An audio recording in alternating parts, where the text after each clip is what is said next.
From the desk of Communications Officer Montevarius Gallo, first mate to the masthead of Culture Admiral Piranu. Dear Captain Debonair, it is with great pleasure that I write to inform you of the Council's decision to reinstate your captaincy in the Admiralty Fleet, effective immediately. With this reinstatement comes the return of your old ship. Do try not to damage it this time. The Hand-in-Hand will be fully stocked and awaiting your command at the Azure Bay docks by the end of the week. I know you, Debonair, and so I know you're waiting for the other shoe to drop, and you're right to. This reinstatement is conditional, and involves your first assignment. Somebody has bent the Culture Admiral's ear enough for him to approve a research expedition to that new island they discovered south of the archipelago, and he wants you to be the one to ferry them out there. Now listen here, Debonair, because this is important. The Culture Admiral doesn't believe there's anything of particular note on that algae-covered rock out there, but obviously someone has sunk a lot of money into this expedition who does. I've seen the briefings, the ones I'm not supposed to tell you about, and so I tell you this instead. If there's anything dangerous on that island, anything that might threaten the sanctity of the archipelago, you are bound by your oaths to the Admiralty and the sea itself. Do not let it on your boat.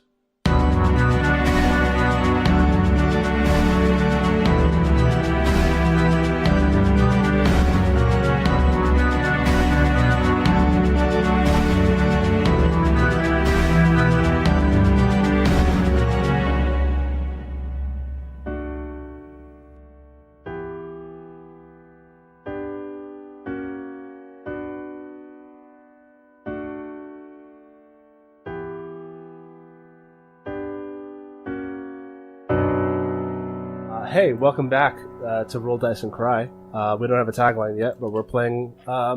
today we're going to be playing the intro to our first campaign. The campaign itself is going to be in Dungeon World. But today, we're going to be playing a different game, a little micro game to sort of get into our characters and establish some aspects of them. And the game we're going to be playing is The Sundered Land, Night Watch in the Ruins of the Future, which is a game by Vincent Baker, who is the person who wrote Apocalypse World, upon which Dungeon World would later be hacked out of. And he writes a lot of like micro games and mini games, like easily picked up and played small style games.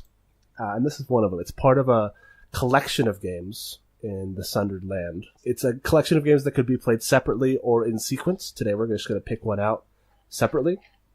Before we do that, I should probably introduce my co-hosts, and I'm going to start by introducing Chander. Hey y'all, I'm Chander. I'm from California. You can find me on Twitter and Tumblr at ChanderClear. All right.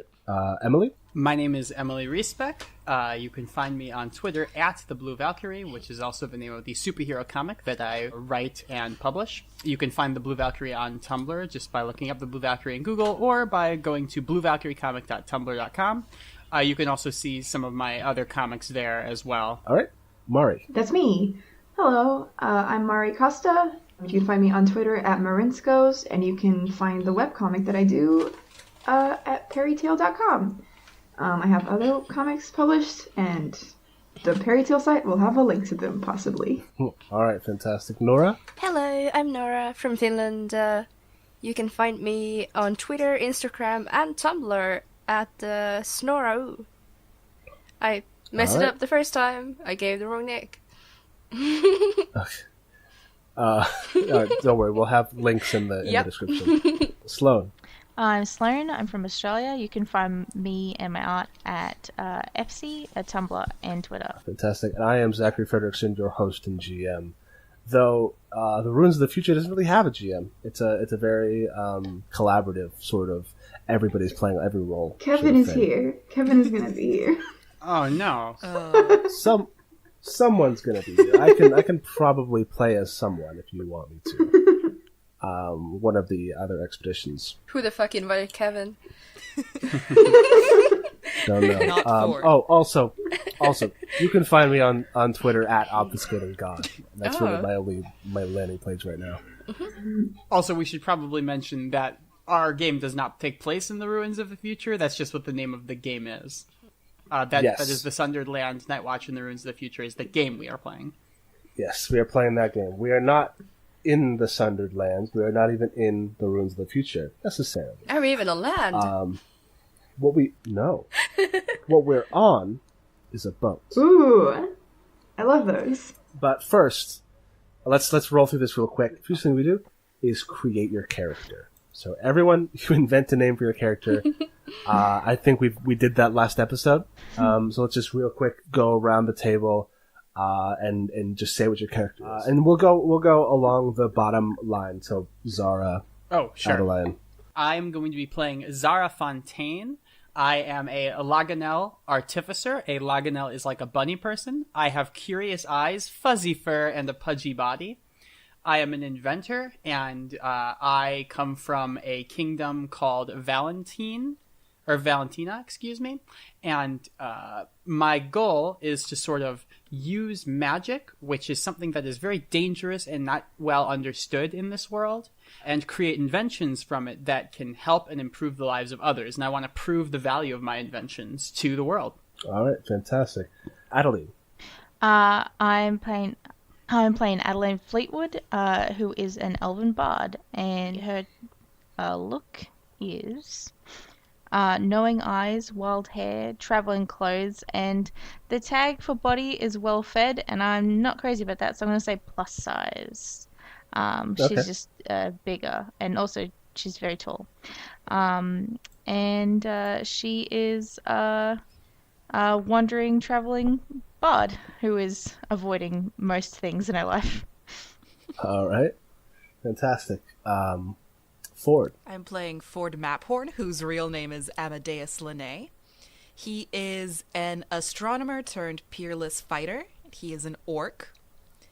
He has hard eyes, shorn hair, well-kept horns, scarred skin, and a built body. Nice. He's stacked. Nice. Nice. Swole. So whenever somebody asks a question about your character, you make up answers. And also, anyone can be shouting out questions at any point, as long as you're not interrupting somebody who's currently talking. Radiant. Yes, that's me. I am playing Radiant Ire. He has fiery eyes. He's quote-unquote bald, as in he does not have hair, because it's scales, because he's a kobold. He has a worn holy symbol, and he has a fit body. Mm-hmm. He's a paladin, and he's not any special kind of paladin. He's just the paladin. He's the paladin. All right, awesome. And Tiuku. Hello, I'm playing Tiuku Bell, Kosachi Phantom Thief. Kosachi are like kitty people. She's short, soft, curly hair, and sharp eyes. All right, fantastic. And then it says your character's goal is to judge the other characters. Trustworthy or no, allies or no, friends or no. So during the course of this game, you're going to be you're scoping out these people who you've kind of you know them by reputation, you know them by the information given to you by your recruiter, your agent, effectively. I have a question. Uh-huh. Why are we on a boat? Well, let's set the stage. Ooh. One of you should be the night player. That'll be me. It says take turns, but we're only going to be doing one round, so we should be okay with that. So let's set the stage. You're in a hazardous place at night, keeping watch, talking together, and sharing stories of your past. Do we have a fire? We're on a boat. I think fire is probably not the best idea. Maybe we have some lanterns that are lighting the boat? Yeah, as long as the boat is not on fire. Or perhaps I could fashion some sort of magic lantern for us that will light our way. Oh, have you done so? I think that I have, but also we just have gas lanterns and people probably just use those. Okay. Yeah, you're on this boat because you are going to a place that nobody knew existed until a couple weeks ago. There is, in the archipelago, the idea that, for the most part, everything nearby has been charted. fishers go out on almost all coasts, daily, weekly, monthly, and they go and they fish and they roam around the ocean within a certain radius of the archipelago. Except a month or so ago, some fishermen went out and they found an island that wasn't supposed to be there. And that's why you are being sent out. Because there's an island that does not exist on any map, that has markings that say words and languages that nobody remembers. And you're being sent with actually a pretty substantial expeditionary force. Not like a huge one, but there's... I guess I can tell you the people that you're going with. You're being sent with a group of 5 people.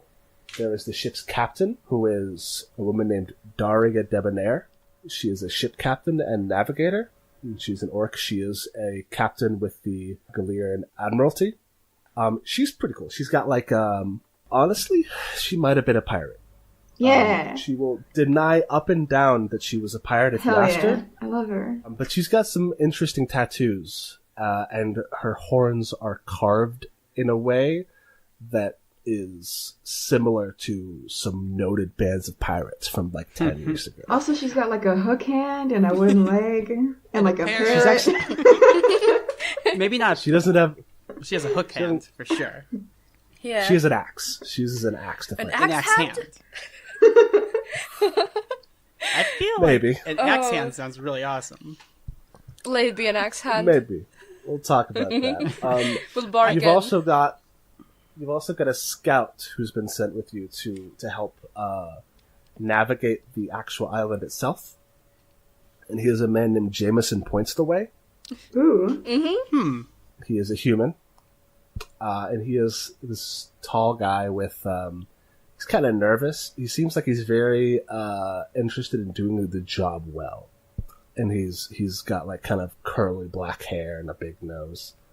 And these dark eyes that are kind of always a little bit nervous. He hasn't relaxed yet, but that might just be because he's on a boat. Also not enjoying this boat ride is a fellow named Eustace Flint, who's a bugbear. Oh. And he's a blacksmith. And nobody has explained to you why you need a blacksmith on this expedition. But he's here. And he is a big... bugbears are like... I mean, they're bugbears, right? You know what you think when you hear bugbear. He's big and broad and furry, and he's got tusks and expressive ears. He wears like a derby cap and overalls. Aww. And he has been sick since you stepped on the boat. Aww. So you haven't really seen him much on this. It's probably been like a few days since you set off, and you're very close to being there. You've also got 2 people who are alternately super stoked and super pissed to be here. A fellow named Bartimaeus Nemo, who is the scholar and celestialist, self-proclaimed, who is the actual like researcher who is on this expedition, who's been sent to inspect whatever ruins are on this island for the cultural enrichment of the archipelago, is what it says on his dispatch. And he is an elf, and he's kind of like a bad boy rock star scholar, because he has he has like the fantasy equivalent of a leather jacket, and he's also got blue hair. Ooh, edgy. And he's an elf. I don't remember if I mentioned that. You did mention that. Love Yeah. it. Okay. Double elf. So like a good way to think of him, he's like Malcolm. What's the last name? He's Jeff Goldblum from Jurassic Park. Fantastic. Oh my god. I could never tell you the name of Jeff Goldblum's character in Jurassic Park. It's Jeff Goldblum. Yeah, it's Jeff Goldblum. Jeff Goldblum's character in everything I've ever seen him in is Jeff Goldblum. That's true. Yeah. And he is being brought. He has brought along for this expedition a mercenary and bodyguard for him personally. And this is a fellow named Calico Black. Oh. Who is a Koshaki mercenary. Cool. He's a Calico Koshaki, so he's got like a patchwork fur, but like you've been told by reputation not to call him Patches because he hates it. And I have- despite the fact that he has got patchwork fur and also patches on his shorts. Oh my gosh. Can we please give him an eye patch? Yeah, okay, Yeah. sure. I have a question about the Koshaki. Yeah. Are they divided into like breeds, like cat breeds? Like are calicos like? Is it weird that this guy is named Calico? No, I don't think calico means the same thing. Okay. I don't think there's a cat breed. No, it's just it's referring to his coloration in the classical definition of calico, which is just multicolored. Sure. I have a question. What's up? Who in the world sent us on this expedition? Like, was it a state or was it like an individual? Here's the thing. You don't know. Oh, why are we here? You have been individually approached by third-party organizers, recruiters, and managers who will all tell you that they are working for an anonymous concerned party. Well, Sounds trustworthy. This anonymous concerned party has friends high up enough in the Galarian Admiralty that this ship has been chartered for, and this ship is a ship of the Admiralty fleet. interesting. I mean, I feel like I would definitely jump on this because I want to find out. You know, I mean, a new, like, undiscovered place probably has some magical mysteries that I could, like, exploit for my inventions. Yeah. Ideally. I just spent all my money on a telescope, and also if there's a new island that probably has some interesting, like, I wonder what the stars look like from there, so, like, I'm down immediately. Hell yeah. Additionally, I just wanted to describe Calico Black real quick. He's got a Nodachi on his back, which is basically just like a really long katana. Ooh. Big sword. And he's got like a sort of, to keep with the theme, he has like patchwork armor where he's got like samurai style armor on like the left side of his body, and the right side is like plate, and he clanks a lot when he walks. He's really tempting fate about people not calling him patches, I feel like. Yeah. I think he kind of likes to punch people when they call him that. Oh. Yeah, no, it's a self-fulfilling prophecy. But he's I think we talked about him being he's actually the one who got Ford on this expedition, because he and Ford have worked together as mercenaries. I'd like to say Ford calls him Patches pretty often. Punch, fight, punch, fight. So let's set the stage. Must we speak softly, or may we speak aloud? Do we know who our enemy is and where, or do we keep watch against uncertain dangers? Are we on our own, or do we keep watch over others sleeping? So, it's on the ocean. So, do we know who our enemy is? Can we speak aloud? I think we can probably speak aloud. I mean, Yeah. I don't think I have a reason to distrust Yeah, anyone. Radiant is speaking aloud. This is Yeah. a fact. As far as I'm concerned, like, there is no enemy right Yeah, now. we definitely Yeah. don't We have have the no enemy. idea. Yeah. No. Okay. So, we don't know who our enemy is. Do we keep watch against uncertain dangers? I guess is the thing, then. Yeah, sure. Yeah. Like icebergs. Like Like icebergs. icebergs. Or other spontaneously appearing islands. Yeah. That's a good Or point. other ships. Like, Pirates are a thing. Or pirates. Pirates are super a thing. Radiant trusts the ocean with his life, and he isn't concerned. Okay. Aw. And so we're effectively keeping watch over others sleeping. yeah. Because we're awake tonight. I think maybe in Zara's case it was just couldn't sleep, you know? Yeah, rocking of the boat, the excitement of what's going to come Yeah. tomorrow. No way. Yeah. So your job is to prompt the other players for their character stories. Your goal is to discover whether any of the characters are keeping secrets, lies, or terrible ambitions from the others. Ooh. And so now we start the roll, which is prompt a story. One of you choose one of the other players, and you choose one of these prompts or something similar. Like, on one occasion, didn't you, for a time, weren't you, I believe that you, right? Or I believe that you are, aren't you? If you need it, you might find inspiration in the Sundered Lands below, which is, I should have written like a whole list of things from our own stuff. But if you want to pull stuff from here as well, that's interesting. The other player may assent or demur. If they demur, you choose another player and try again. If everyone demurs, No one tells stories that night. If they accept, though, continue on. Cool. Yeah. Who's starting? Or is that you? I don't know. So let's set the scene. You are sitting around this gas lamp. Are you above decks or below? I've been picturing above, but Yeah. I'm Me fine with too. either. Yeah. Oh. Just watching the ocean. Yeah. I think above deck.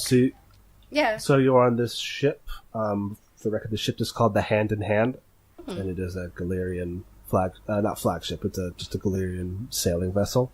Maybe a little bit more merchant than military, but for Galeria, the difference is negligible. And so you're kind of just on the deck as crewmen sort of go around and do their nightly work.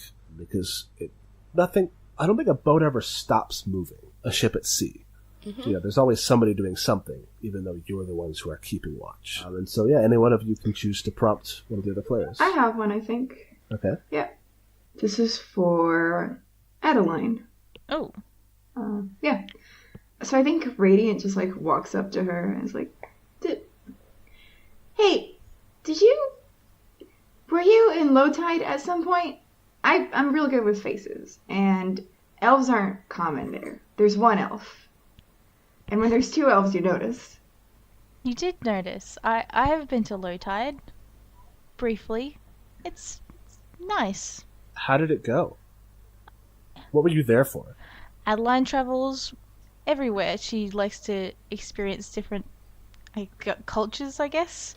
And low tide is an especially interesting one. So she's actually probably been there a few times. I imagine they have some pretty interesting music and songs about the god, which she knows a bunch of. Yeah, exclusively about the god, I feel like, and fishing. Yeah, exclusively about the god and fishing. Where do you stay when you're in low tide? Ooh, inns. Is there inns in low tide? Because that would be her general jam. Right. I think there's one inn.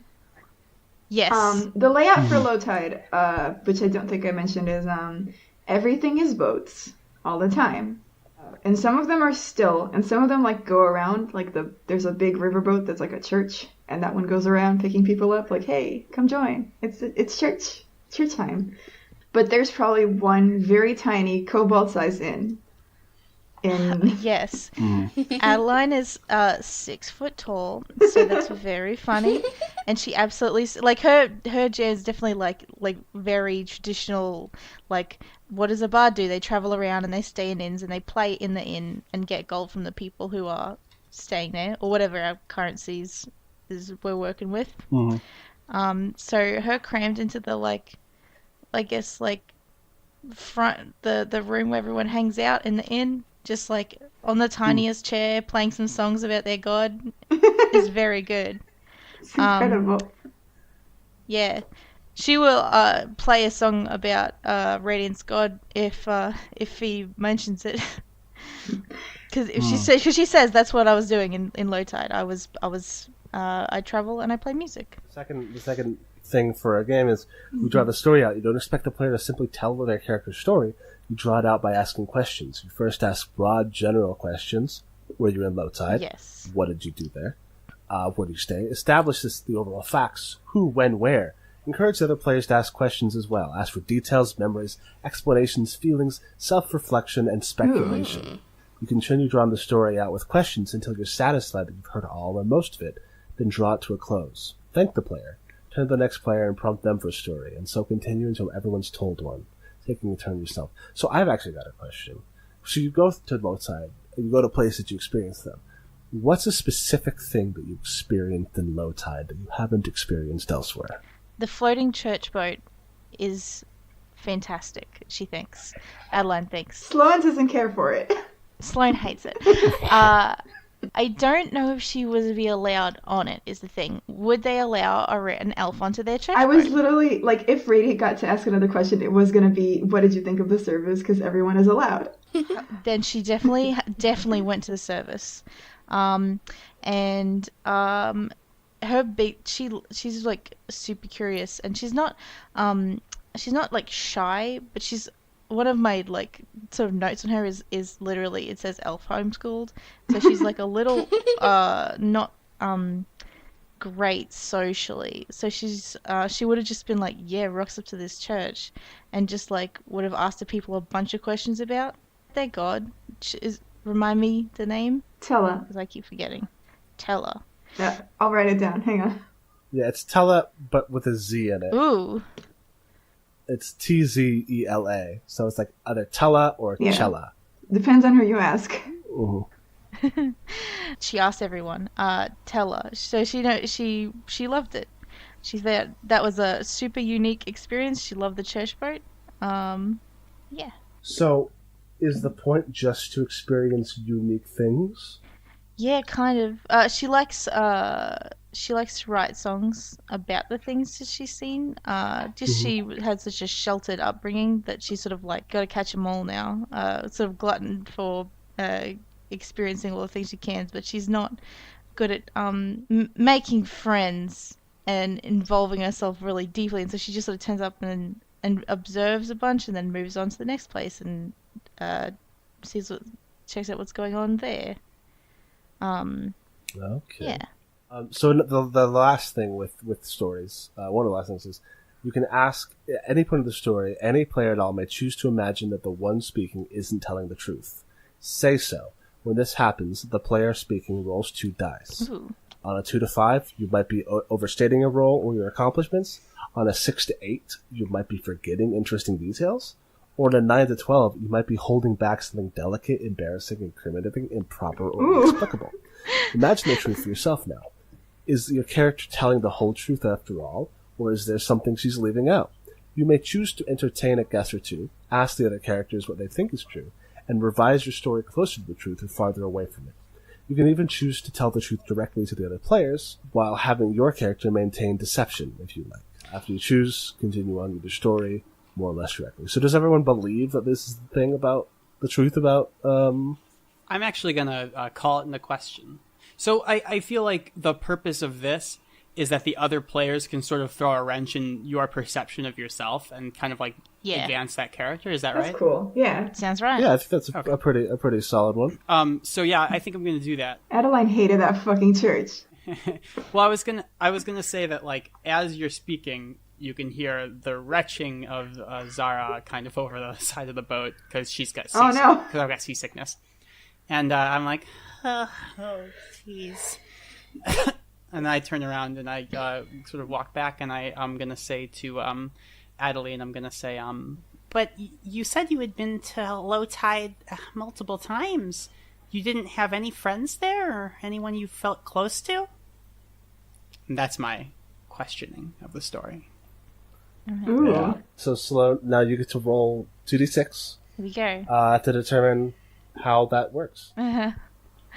Oh. 5. Fine. So you might be overstating your roll or your accomplishments. You might be. The thing about this is that you don't have to actually include, you don't actually have to, this doesn't have to be that you are doing that, but you might be. And it's a chance for you to think about it. Are you overstating the impact you had at low tide? Did you actually just go there and see it instead of like talking to people? I think that's definitely it. Like, she's like, yeah, I talked to everyone about your very interesting god, but she really just like went, like, I think she went to the church and everything, but she just like went there and was like lurking in the back, which is very funny because she's very tall compared to all of these the kobolds, but she just had even less of a presence than she's putting out there. She's trying to sound like she was really involved in like that she loved low tide. I don't think she likes low tide, but not like. Do you think this says something in itself about how Adeline interacts with places? Interesting. Is it more of a sense of novelty than it is actual appreciation? Yeah, absolutely. Wow. Like, she's like a tourist, essentially. Yes. She doesn't find any deeper connection in them, so and then she just moves again. So, yes. Oh boy. But she likes it, and then she writes a song about it, and it's like a fun new song.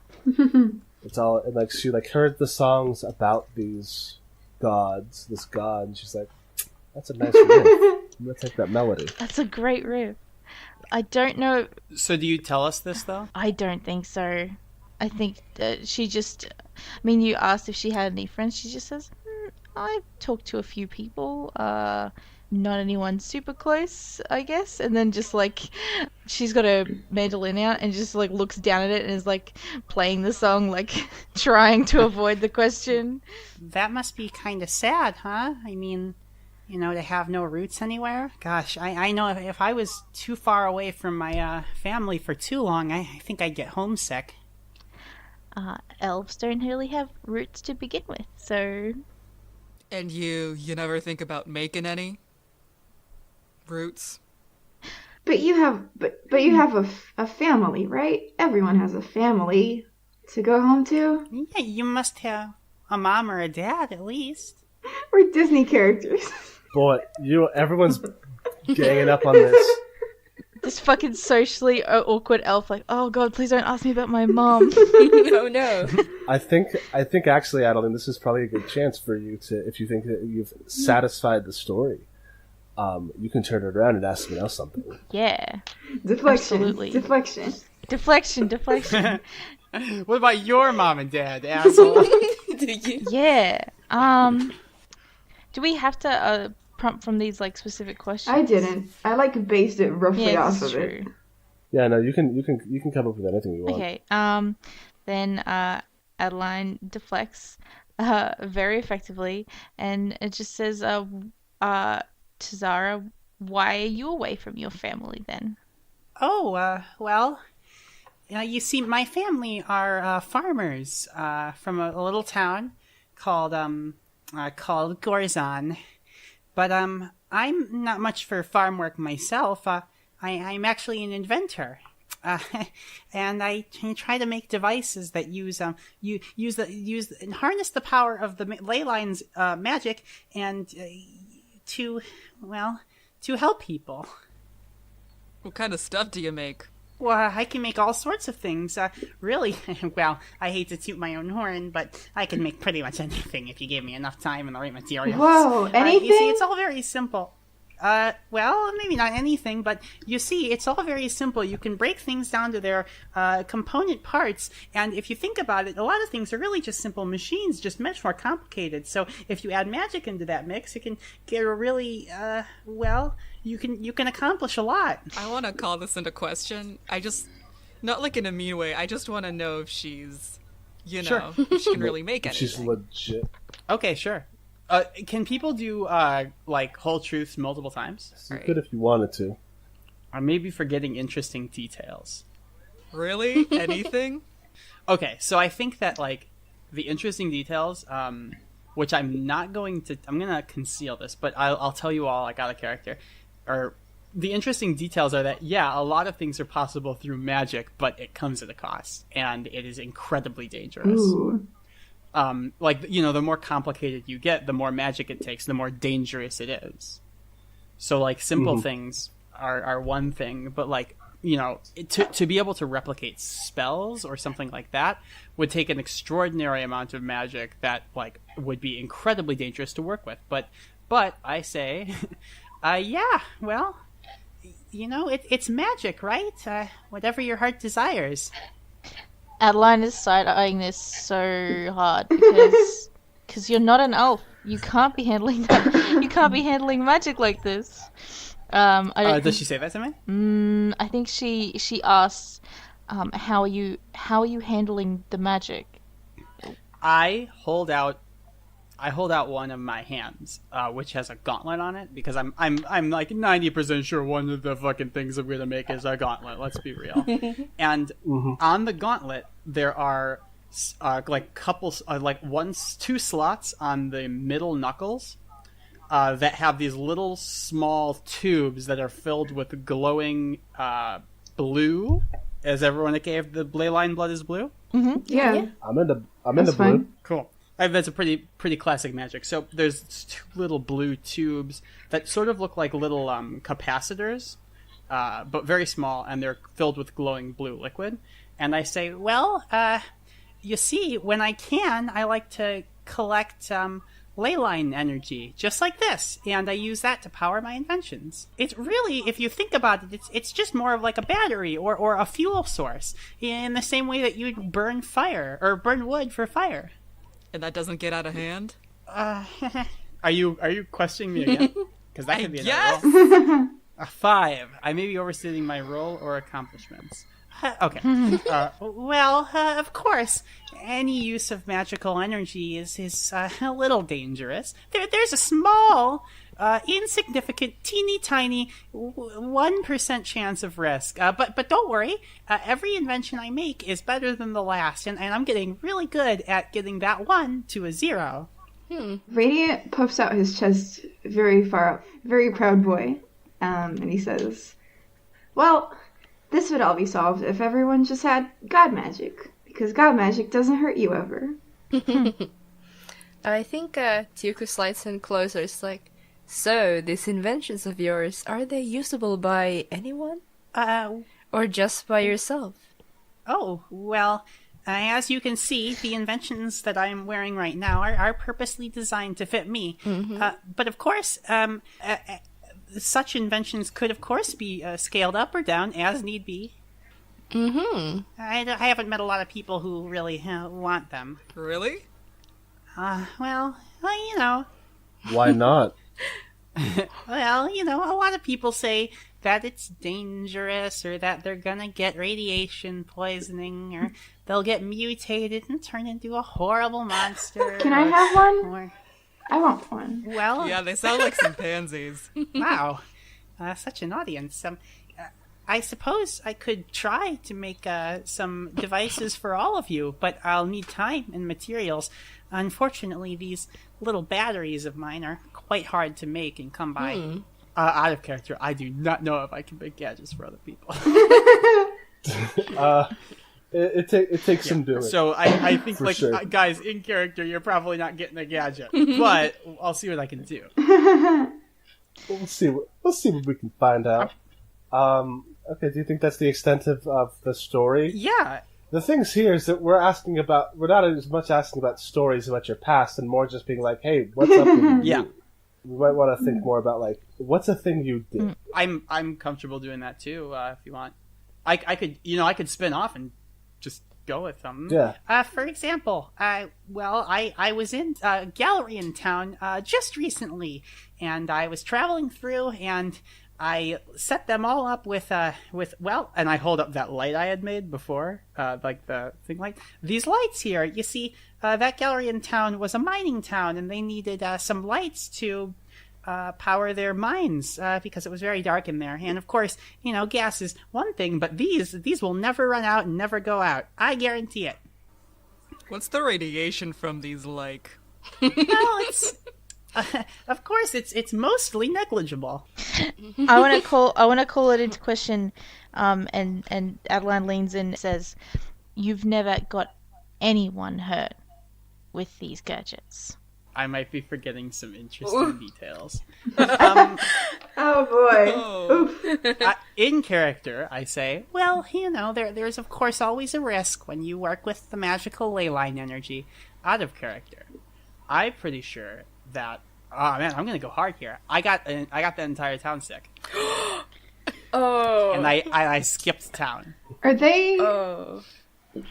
like permanent sick or like? Well, maybe just like temporary sick. Okay, all right. Like shyster sick. Like you got them rings that turn their fingers. Right, blue. but it wasn't like I did it on purpose. It was I miscalculated and it was an accident, but I was run out of town because of it. That sounds like a fair retribution for it. Yeah, but no, I 100%, and I feel like I want to say that I did like try to make it up. Like I was like, I can fix this and that, but they were like, screw you, get out of here. And yeah, they were like, we don't want to. Oh man, we went out on a limb. We bought these weird magic lights, and now look, my dog is sick. And I think, like, I don't think anyone died, but, like, and I did try to make it up to them, and I do feel bad about it, I will say. Those three things. Those three things. Okay, good. And then I'm done. at that line in questioning, I think I've said too much, so I've got one. Wait, who asked me for a gadget? It was Tuku did, right? Yeah. I'm gonna go. I'm pretty sure all of us did at some point. That's true. I think Ford Tuku. also. Yeah. I think Tuku was the catalyst, though. So I'm gonna say like, what's your story? You know, what use would you have for one of my gadgets? Oh, well, I do a lot of delicate work.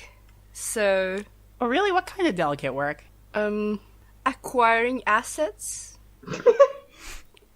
She's a stockbroker. Yes.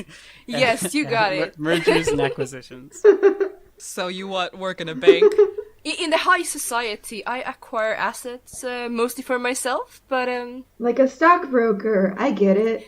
yes, indeed, I am almost like a stockbroker. I And definitely broke things. how do you acquire these assets? Well, it depends on asset-to-asset basis, really. You know, I've been interested in investment for some time. Do you have any tips?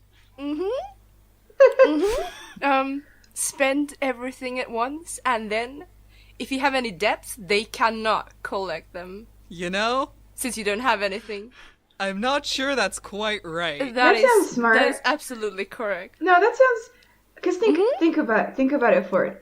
Okay, if you don't have any money, they can't take it from you. It's right. Like she's right. They can put you in jail. That's not how it works in Valentina. Yeah, that's not how it works in Galeria for sure. Oh. Or Barra. Oh, no! I am calling this into question. Yeah, same. So I rolled 2d6. Yeah.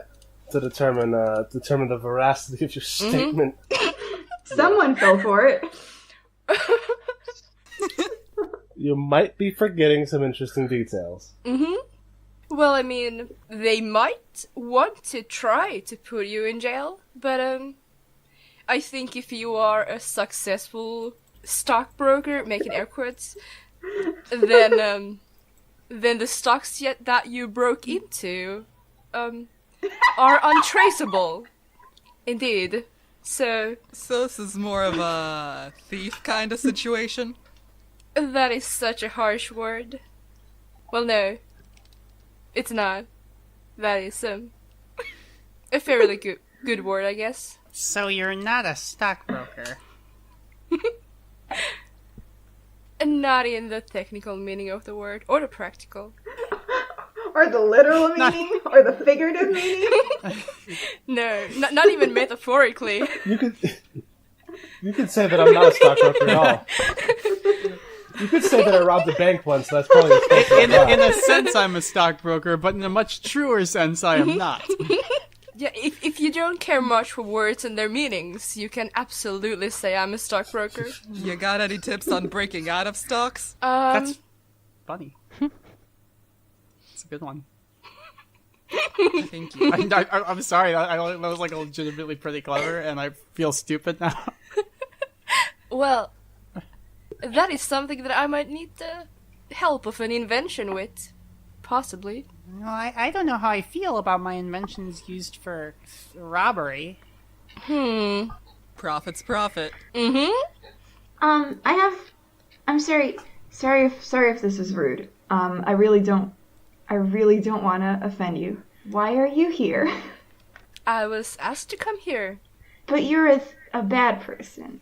Oh, that's so mean. I do not consider myself a bad person. I mean, like, objectively a bad person. Because you're a thief and you steal things. Bad, good, I mean, it's all relative. Do you steal What if you things? steal from, like, a really bad person? That's still theft. Indeed. Well, I guess if it was a really bad person. Yes, they're all very bad. That's how they got all the money. That still sounds like theft, you guys. They're all really bad? Question it.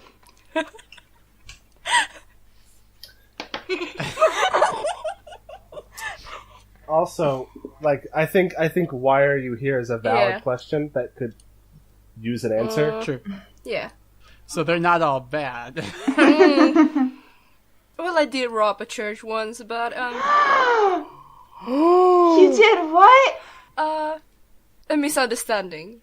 Absolutely. How did you accidentally? You can't accidentally rob a church. They're so obvious. They have church stuff on them all the time. I go to them weekly. I understand. I see your point, but it was very dark and I had the wrong address.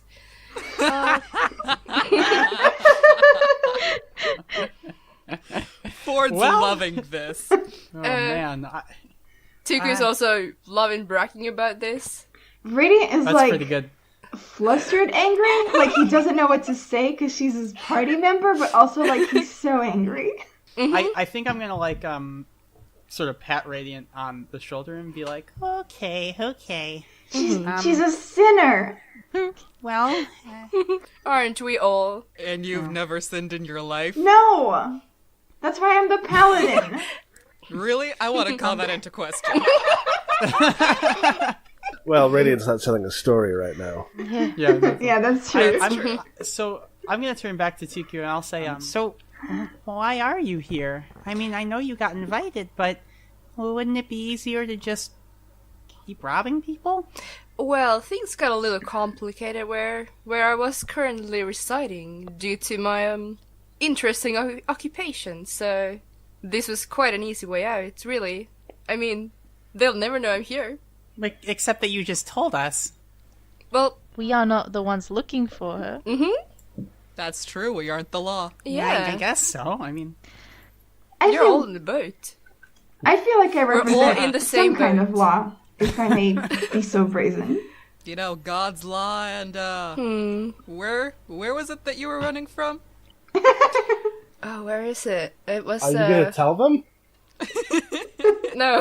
no, but also they don't remember.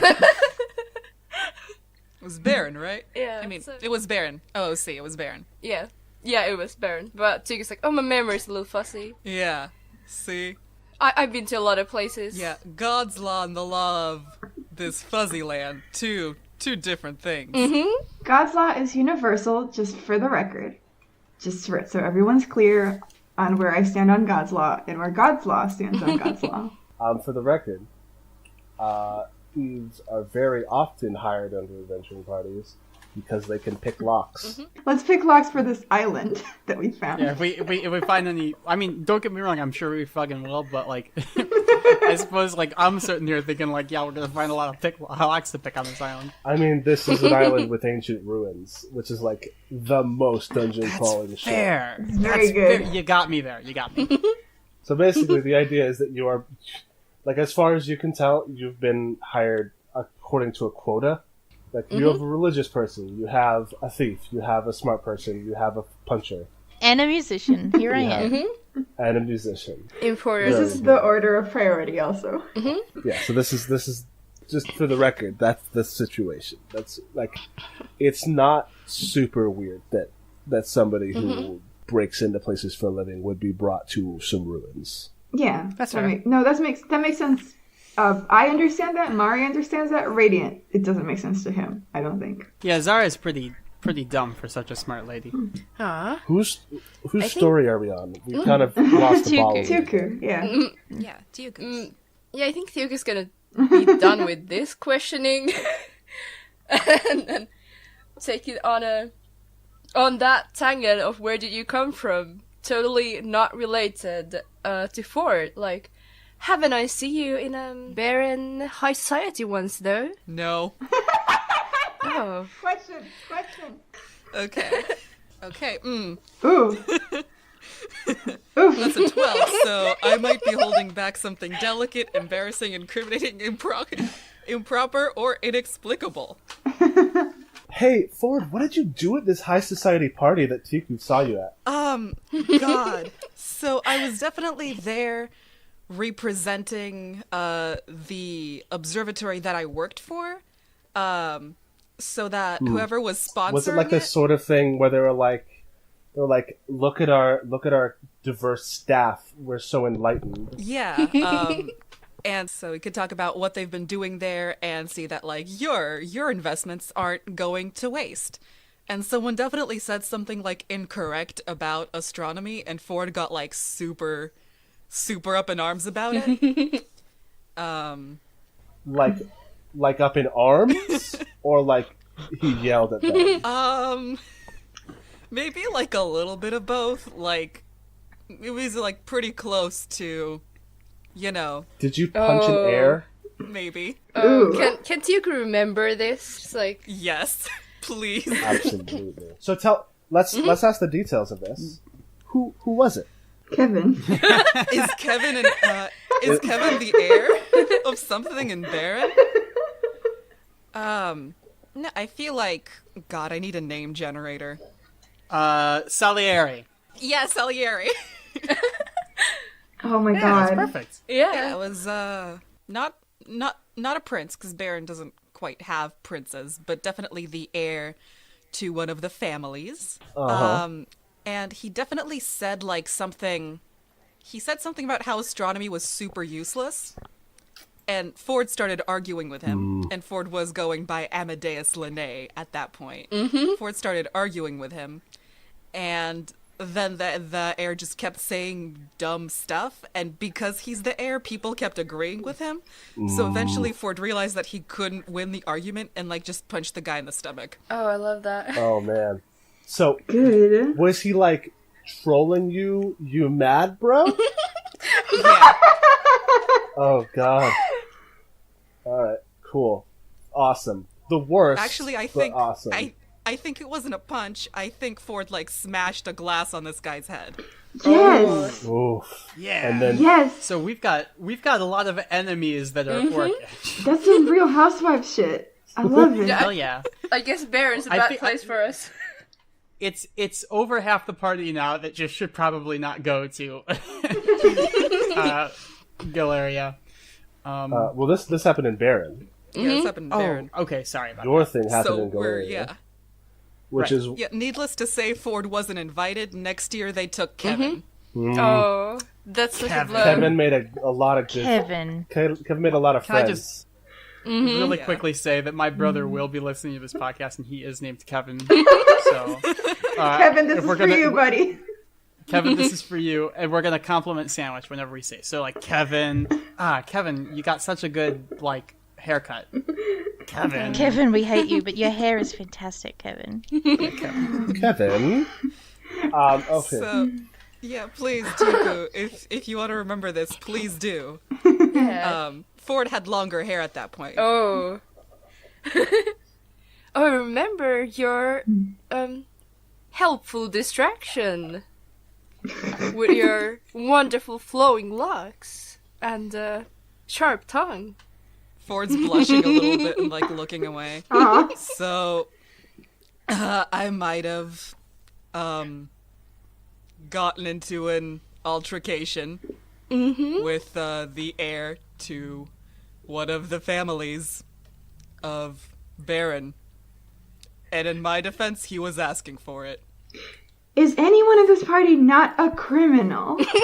I'm not raise a my criminal. hand. Adeline's fine. I guess I am a criminal, You're- but you guys don't know that. Oh. To be fair, it wasn't illegal. It was just kind of a dick move. It was just Yeah, it what was I just did wasn't rude. illegal. It was just negligent. Negligence is illegal. Yeah, punching someone isn't illegal per se. If they hit you twice, I think that's assault. But I only hit him once. with a piece The of glass. fine line. That doesn't sound right, Ford. That doesn't sound accurate. Well, I how don't about think. Ford? You turn it back on Radiant. I think it's Radiant's turn. It is. Last but not least. Yeah, what, you've never? No one's without a sin. What's one time that you've, stepped outside of those nice little god laws of yours? Never. I call that into question. Why don't you go ahead and roll? I will. Oof. All right. So you might be forgetting something embarrassing. Or delicate, or incriminating. Or improper, or inexplicable. Tell us all about Radiant's wild college days. He's like 20.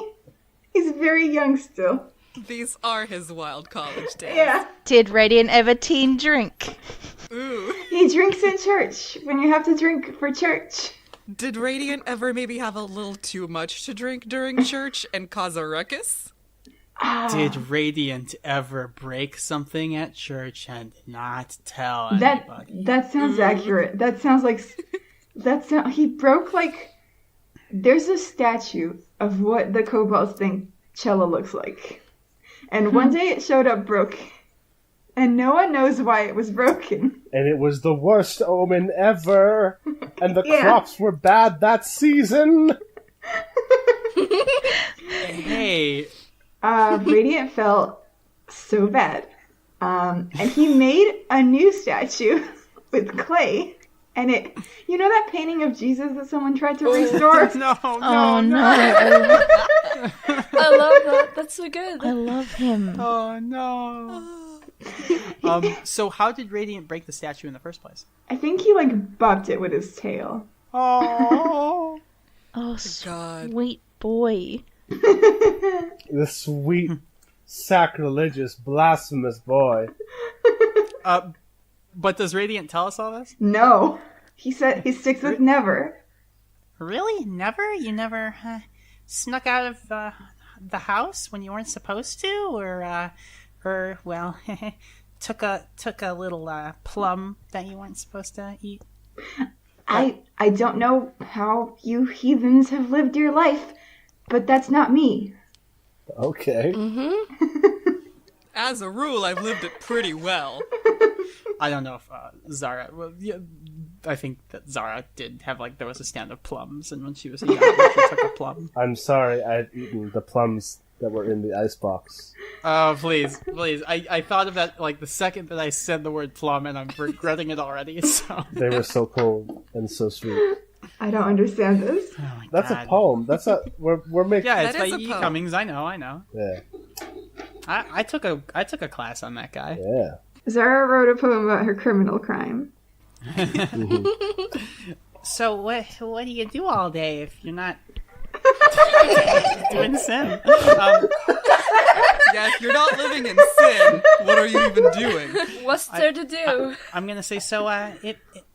It must be hard to live such a pious life. Not at all. It's quite easy, actually. You get I'm instructions. calling. You get instructions and you follow them. All right, yeah. Sure. If we need something to someone to say to call the question, I want Adeline to be like, there's not a lot to do in low tide though. Ooh, burn. Ooh.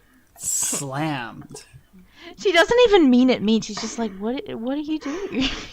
He hangs out with his axolotl. He does. Don't at him. Performs Oh my God. physical labor as penance and duty. For the sinful thoughts. For breaking the vase, for breaking the statue one time. Or also, I mean, I don't know. Maybe one of the precepts of Cella is working hard. Yeah, I think his family is half of them work in the church as preachers or something, and the other half are spearfishers, and they ride on big alligators Well, to fish for Cute. fish. I love low tide Oh so man, much. low tide is so good in just concepts. Yeah, I hope we get to go there one day. Me too. please let me meet my family. I might be forgetting interesting details. What was the question again? the question was, you said it was easy to follow the precepts of your god, and it wasn't difficult at all. Right. I mean, that has to be a lie. There's no. He's not going to say it, obviously, but there's no way living his life by following instructions to the letter 100% since he basically was born isn't sometimes he thinks about going out at night and partying with his non-religious friends. He's but Cella, I have to be up in the morning to harvest tar. I can't do it. Yeah. I have to be up in the morning for service. But he's fun and easygoing. He'd like to party more, which he does not admit. Man, Poor Radiant. Radiant is the least giving of any of the characters in this thing. Nope. Everyone else is yeah, you caught me, and Radiant's nope, nope. Nope. I already have a bond that I want with Radiant. Is it to get Radiant to drink? Radiant is soft, but I will make them tough like me. Oh, I think Not soft. My bond is let Radiant say fuck. Good. Good. I think he's not.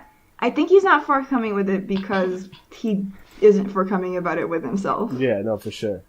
Radiant is dealing with some shit. Yeah. Well, you know what? All the power to you. If you can live your life like that, hell, who am I to say anything? Yeah, that's right. That's right. So is that everybody? Has everybody had a little thing? Yeah. Yeah. So, Do you feel satisfied with the extent to which you have established your characters? Mm-hmm. Yeah, I think, yeah. I do remiss that I didn't get to list all my brothers and sisters, but that can come later. Oh yeah, I also have many brothers and sisters. Yes. it's cute. That is cute. If you want, you can list them now. No, that's okay. It'll be much better when I have to do it in person All right. or in character. So after the last story, the night player, who was me, will roll 2 dice. 2 to 5 is a pre-dawn attack, stealthy and sudden, taking the characters by utter surprise. 6 to 8 is a noise alerts them to coming danger, which they face prepared. Or 9 to 12 means the dawn comes and the night has passed in peace. Let's find out. And this is going to tell us what we're doing next week. Mm-hmm. Oh, okay. Dawn comes, All right. and the night has passed in Nothing peace. happens. No. Okay. Dawn comes, and the night has passed in peace. That's not nothing happens. Something happens. Yeah, I get you. So let me tell you what happens. Ooh. Oh. The sun rises. You've all been sort of like hanging out on the decks and talking through the night, so much so that you didn't even notice it, really. The slowly encroaching light of the sun. But suddenly, almost suddenly, it is upon you, the day. And you realize it's because there was such a dense cloud bank that even the gradual brightening of the day didn't show you anything until you got into the radius of this island. Because there's almost like this thick wall of fog surrounding it until you get within a certain radius. But then you do. And it's like you're in the eye of a silent, still storm. The sun beams down hot and bright above you. At an angle, still, because it's still morning. Cresting over this strange stone compound that you can see. Poking out here and there in a dense jungle. And you see what remains, the obvious remains of what was once some sort of pier or dock. It's almost a square cut out of the side of this island. And you see 2 figures standing. These like gigantic gray marble statues that are almost entirely featureless right now. You can just see the vague shapes of what used to be 2 warriors with open arms on either side of this dock port. And that's the sight that greets you as this ship comes into port. And it's time for you to find out what the rest of your life is going to be.